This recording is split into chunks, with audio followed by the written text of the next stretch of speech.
George Floyd, you know that unemployed drug addict Oh, wow. with Sure. the criminal record? Sure. Were you surprised when the blacks blamed the cop rather than blaming the unemployed drug addict for his death?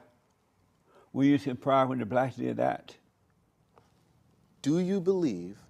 No, I don't see a problem with it. I'm answering your question first. Yeah, Okay. were No- you surprised when Wait, hold the on really blacks quickly. pretended that it was the cops' problem instead of, the cops' fault that George Floyd is dead, when George Floyd was an unemployed drug addict with a criminal record? So do you Were you think? surprised at the blacks' reaction to that? Well, do you think that an unemployed drug addict, do you think that because he was unemployed and addicted to drugs, which I'm not even sure he was addicted to drugs, but whatever, but do you think because he was unemployed, and let's assume addicted to drugs, that somehow in and of itself resulted in the compression on his neck that denied his brain You oxygen? didn't answer my question. I am answering it. No, I asked you a question. Though. I asked you, were you surprised at the reaction of the blacks when the unemployed drug addict with the criminal record Jeez. Man, you really hate yourself in some ways. But it's sure. So no, I'm not surprised. Were you surprised that the blacks blamed the cop and not the addict?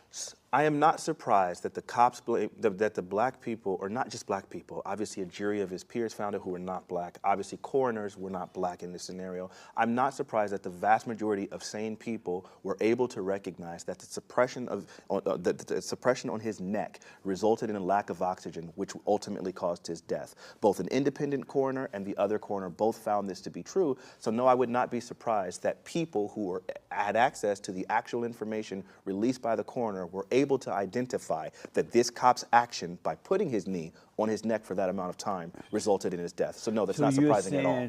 You're saying, no, Jesse, I'm not surprised at the blacks blaming the cops rather than the unemployed drug addict with the record, with criminal record. If that's what you took from that. But let me ask you this. Do you blame the coroner? I want to be clear. You're not I know. answering my I question. answered the question very directly. Are you saying yes, no, Jesse, I'm not surprised at the reaction of the blacks? I think I answered it with some additional information. But I didn't hear yes or Okay, no. I'm sorry. I'll say it one more time. Let me fully answer it. No, I'm not surprised. Oh, okay. Hold on. No, All I'm not right, surprised. all right. I got you. No, I'm not surprised, especially considering the information from the coroner clearly demonstrated that the suppression on his neck was caused by the officer, which resulted in his death.